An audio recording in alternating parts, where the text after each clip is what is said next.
ధన్యవాదాలు అధ్యక్ష. ఏపీ మీరు ఎడ్యుకేషన్ మినిస్టర్ అయిన వెంటనే ఏపీ మళ్ళీ ఊపిరి అనేది పీల్చుకుంటుంది అధ్యక్ష. మనం చూస్తుంటే లోకేష్ గారు ఎడ్యుకేషన్ మినిస్టర్ అయ్యాక డొక్క సీతమ్మ భోజనం పథకం అనేది ప్రవేశపెట్టారు. అయితే ఇది ప్రత్యేకంగా మనం చూస్తుంటే పిల్లలకి, ఇంటర్మీడియట్ పిల్లలకి ఆకలి తీర్చే పథకం. అయితే నేను ఫస్ట్ టైం లోకేష్ గారిని వెళ్ళి అడిగినప్పుడు ఈ డొక్క సీతమ్మ పథకం అనేది వారు ఆర్థిక స్థితిలో స్టేట్లో సెట్ అయ్యాక పెడదామని అన్నారు. కానీ ఆర్థిక స్థితి ఇంకా కష్టకాలంలో ఉన్నప్పటికీ కూడా ఆ పథకం అనేది ప్రవేశపెట్టారనేది ప్రత్యేకంగా మీ ద్వారా ధన్యవాదాలు అనేది తెలుపుతా ఉన్నాను. అదేవిధంగా ఎడ్యుకేషన్లో ఎన్నో మైల్ స్టోన్స్ అనేది మనం చేసాం. బుక్స్ అవనివ్వండి, యూనిఫామ్స్ అవనివ్వండి, సిలబస్ అవనివ్వండి, షైనింగ్ స్టార్స్ కూడా మనం పెట్టున్నాం. అలాగే పేరెంట్ టీచర్ మీటింగ్ కూడా మనం పెట్టాము.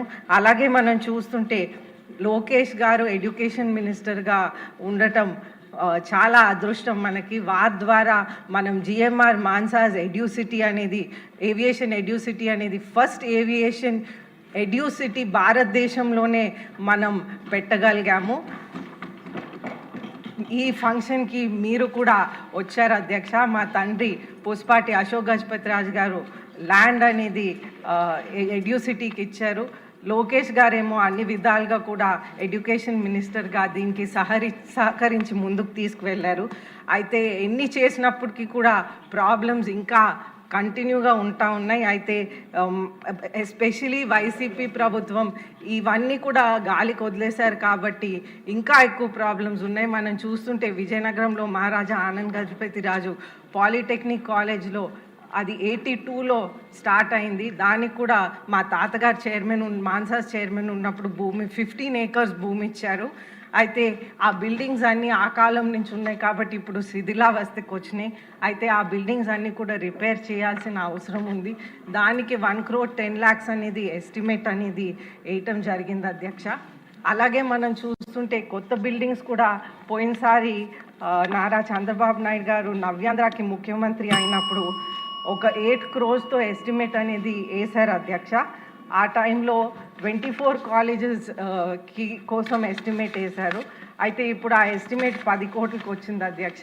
అది కూడా చేయాలని కోరుకుంటా ఉన్నాను. మనం ఈ మనం రీఆర్గనైజేషన్ యాక్ట్లో కూడా మనం బ్యాక్వర్డ్ జిల్లాస్ నుంచి వచ్చాం కాబట్టి దీనికి ప్రాధాన్యం ఇస్తూ సెంట్రల్ గవర్నమెంట్ నుంచి కూడా పాలిటెక్నిక్ అండ్ టెక్నికల్ ఎడ్యుకేషన్ని సపోర్ట్ చేస్తున్నారు, స్కిల్ డెవలప్మెంట్ని సపోర్ట్ చేస్తున్నారు కాబట్టి వాళ్ళ సహకారం కూడా తీసుకొని ఇది ముందుకు తీసుకువెళ్ళాలని మీ ద్వారా కోరుకుంటున్నాను అధ్యక్ష. అలాగే గవర్నమెంట్ దగ్గర నుంచి మీరు ఎక్కడైతే కష్టకాలంలో ఉన్నాం కాబట్టి సిఎస్ఆర్ ఫండ్ని కూడా అనుసంధానం చేసి ముందుకు తీసుకువెళ్ళాలని కోరుకుంటున్నాను అధ్యక్ష. ధన్యవాదాలు అధ్యక్ష. మేము అందరం మొదటిసారి వచ్చాం అధ్యక్ష శాసనసభ. కొంచెం టైం ఇవ్వండి అధ్యక్ష.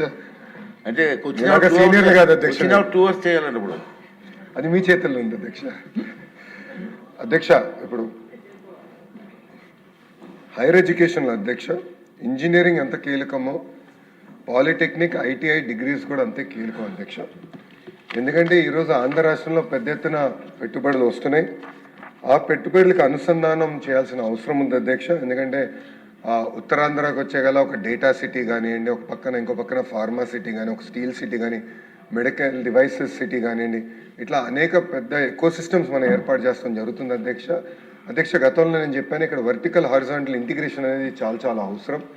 ఒక క్లస్టర్ బేస్డ్ అప్రోచ్ అనేది ప్రజాప్రభుత్వం తీసుకుంటుంది అధ్యక్ష. క్లస్టర్ బేస్డ్ అప్రోచ్ అంటే ఒక సెక్టర్ తీసుకుంటే అది ఒక ప్రాంతానికి రావాలి, దానికి కావాల్సిన అనుబంధ పరిశ్రమలన్నీ ఆ క్లస్టర్లోకి తీసుకురావాల్సిన అవసరం ఉంది అధ్యక్ష.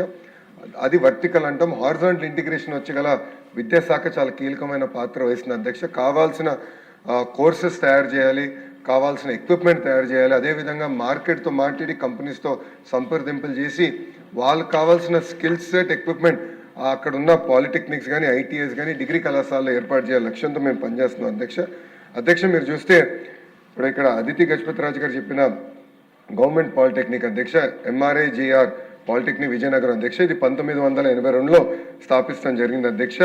అది ఆనాడు మనం చూస్తే ఆనంద గజపతిరాజు గారు ఆ బిల్డింగ్లు కానీ భూమి కానీ వాళ్ళు ఆ రోజు ఇష్టం జరిగింది అధ్యక్ష. 2003లో అంటే తెలుగుదేశం పార్టీ అధికారులు ఉన్నప్పుడే 20,000 స్క్వేర్ ఫీట్ అదనంగా అక్కడ భవనాలు కూడా అశోక్ గజపతిరాజు గారు కట్టిస్తాం జరిగింది అధ్యక్ష.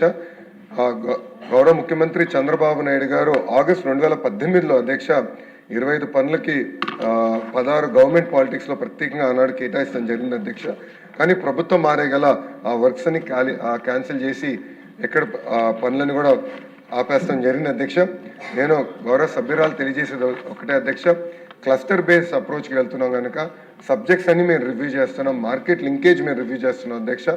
తప్పనిసరిగా మీరు ఏదైతే ఇన్ఫ్రాస్ట్రక్చర్ కోరారో వచ్చే సంవత్సరం శాస్కి కింద ఆ పనులన్నీ కూడా పూర్తి చేస్తామని గౌరవ సభ్యురాలకి నేను తెలియజేస్తాం జరుగుతుంది అధ్యక్ష. క్వశ్చన్ నెంబర్ 1453 రామానాయుడు గారు.